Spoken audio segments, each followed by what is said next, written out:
In March of 2024, the National Oceanic Atmospheric Administration, or NOAA, released its draft documents to designate Papahanaumokuakea as a national marine sanctuary. The islands are still viable. And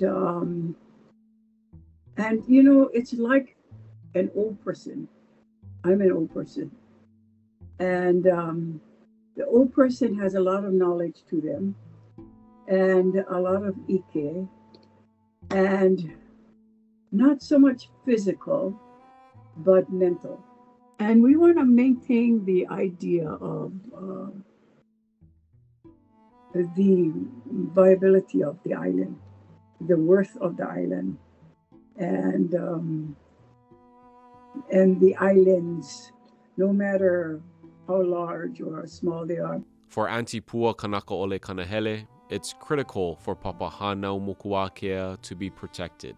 They still serve a purpose, and the purpose has to do with all the life that lives on those islands, and it has earned that ability to maintain itself. And so when people look at those islands, they have to look at it with that respect, that it is a place for life. And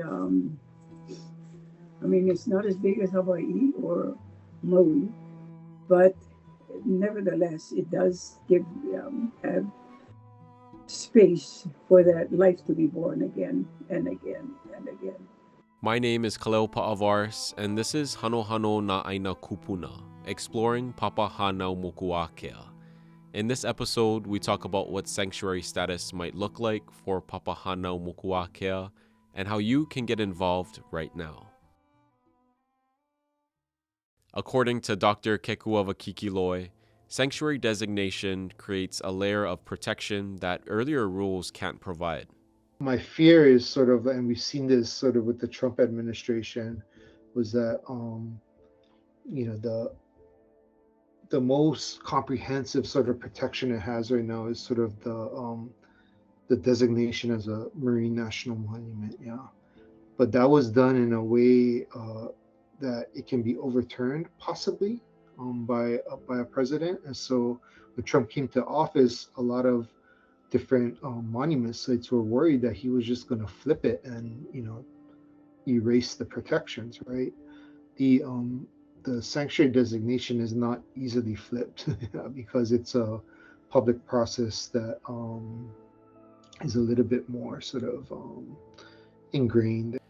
Draft documents to classify Papahanaumokuakea as a national marine sanctuary were released to the public in March this year and will be available for comments both online and at public meetings throughout Hawaii by May 7th. NOAA officials are heavily encouraging the public to participate in the process and make their voice heard about the sanctuary designation. My name is Moani Pai. I'm the administrative officer for Papahanaumokuakea Marine National Monument. I have been a part of this legacy of protections for the last 22 years. Moani Pai has been a major force in building support and stewardship for Papahanaumokuakea over the last 2 decades. She was one of the many drivers to establish the Ku'ula program and has been a critical part on the ongoing sanctuary designation process. It takes approximately 2 years from the start to the finish. The first step is basically scoping, going out to the public and seeing whether or not the public thinks that this is a good thing, a good idea in order to designate this place or any place as a national marine sanctuary. And so work goes into building based on the comments, and scoping and what we heard, if this is a good idea, okay, what could this potential place look like? What could the management plan look like? And then also compliance with NEPA, having to draft the draft environmental impact statement and all the work that goes into that. In addition, writing the regulations for this place. So Once all of those things have been created and the drafts has been drafted, then we go into our public comment period. And this is kind of where we are now. It takes a lot of work to get to this step of the sanctuary process. However, this is not the first time Papahānau Mokuākea has been up for sanctuary status designation. This is actually our second time with doing the sanctuary designation process. The first time around that we did it was back in like 2003, 4, 5-ish, which resulted in not a sanctuary, but a marine national monument. For me, being a Kanaka working in the federal government, it was very new. I didn't quite know what my place was. I didn't quite know what my role would be and, my purpose. At that point in time when we were going through this, we were gathering the support. We had a number of people in Kanaka that were supportive of us. But we were still building, kind of that support network. And although sanctuary designation didn't occur at that time, I think the support was there. Moani wants people to get involved, become educated on the issue, and voice whatever they have to say while the public comment period is open. I encourage people to give comments because not everybody is perfect. You know what I mean? Like the federal government ain't perfect. I ain't perfect. So if there is things that we significantly miss, then we want to hear about it. And we want to hear your comments about what you think about it also. And if it affects you and your ohana, we want to know how, because maybe we missed that, We truly want to make sure that this is a place that is supported by all of us. You know what I mean? Like, we don't want to put something over there if that's not what our people want. At the end of the day, this place is supposed to be managed with both Kanaka and all the other agencies in mind. I always tell everybody, I am Kanaka first. Yeah, I am Hawaiian first, no matter where I go. Those morals and values that I've learned, I bring with me wherever I go. And if you truly think that there is something that is not being done right or that we need to change, then we want to hear about it, like for real. I don't want nobody to stay quiet. If this is not the right thing to do, then we want to hear about that. But you got to tell us why. Every voice matters. It can be pretty intimidating to comment on government documents, but it's necessary in our political process. My name is Lorinda Riley. I'm an assistant professor at the University of Hawaii Manoa. My main appointment is in the Office of Public Health Studies, where I teach in the Native Hawaiian and Indigenous Health Specialization, but I also have a secondary unit that's Kamakua Kulani Center for Hawaiian Studies. We asked Professor Riley to walk us through the public comment process. Public comment process is all governed by one statute. It's called the Administrative Procedure Act, and it's a very regulated process, and that tends to be really good because you know exactly what to expect. So whenever the government wants to issue regulations or change any regulations, they have to publish a notice in the Federal Register saying exactly what they're thinking about doing. That then opens up a comment period somewhere between 60 to 90 days, maybe even longer if they extend it, where the public has the opportunity to respond to the notice. And after that comment period closes, the federal government then must review each and every unique comment. They have to read it and respond to it. And then that response gets published again in the Federal Register in the final notice. And so the government, when a comment comes in, the government either has to accept the comment or they have to say why they do not accept the comment, which is a really valuable thing because you're basically, in a way, forcing the government to take notice to what it is that you're saying. Professor Riley has been teaching these sorts of administrative procedures for years and has a few tips for how potential public comments can look and feel just like the professionals.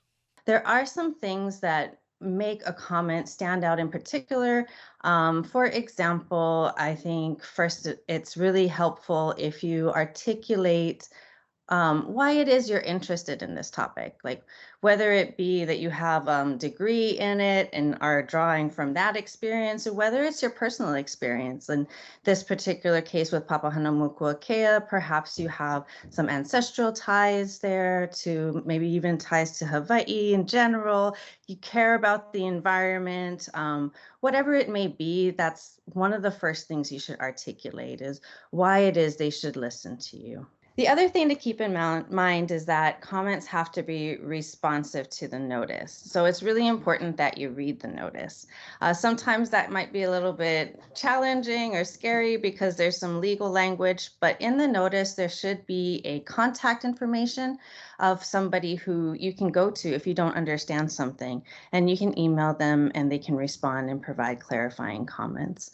But you do need to make sure that you're responding to what it is they're asking.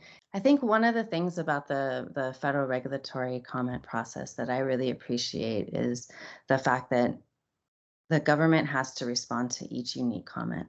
So as long as you have something to share, whether it be your story or something that you care about, or just a unique way that you've engaged in the environment, or you plan to engage in a future environment, I think that's something that other people may not share, right? So a lot of people who comment tend to be professionals.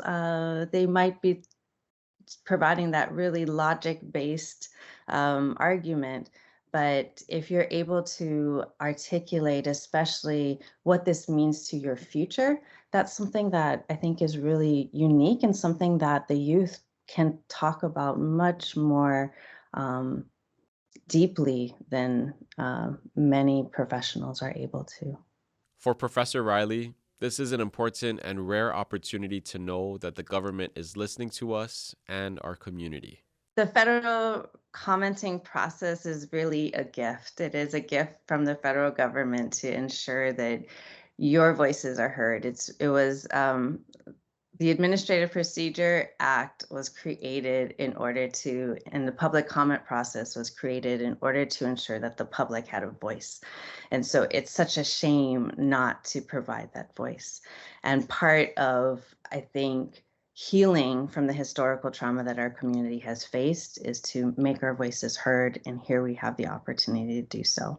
After the last effort to achieve sanctuary designation, Moani Pai thinks about all of the time that she and countless others have spent building the next generation of stewards, caretakers, and a passionate community of advocates. Since then, I think we've built an even bigger network of a wide range of constituents and or community members that have been supportive along the way, whether it was through programs that we have built that engaged and inspired people, whether it was education opportunities that we did, whether it was research opportunities that we did, whether it was university opportunities that we have partnered with in order to engage people also.